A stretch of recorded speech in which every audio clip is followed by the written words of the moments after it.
Kharegaon toll नाका आता 9 वर्षांनी पुन्हा सुरू होणार आहे। खारेगाव टोल नाका सुरू करण्याला मनसे आणि पवार गटाचा विरोध आहे। खारेगाव टोल नाक्यावर 9 वर्षांनंतर पुन्हा टोल वसुली सुरू केली जाणार।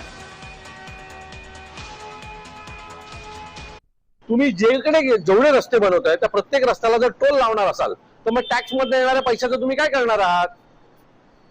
तुम्ही सगळे मोठे मोठे टोल उभे करता आणि त्यातनं लोकांकडनं फक्त पैसे ओरबटण्याचं काम करतात।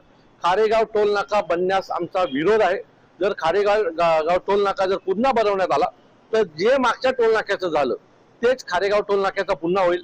तुम्ही सतत लोकांवर टोल टॅक्स याच्या रूपाने वसुली करू शकत नाही।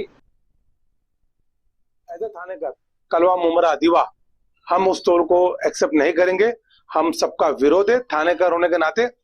भले ही मुरुन शेख नाके पे एक टोल है हैवी व्हीकल्स के लिए, लेकिन है तो टोल ना, तो ये टोल नाका हम गांव वालों को कतई बर्दाश्त नहीं है। हम प्रशासन सरकार से ये निवेदन करेंगे कि इस टोल को ना लाया जाए।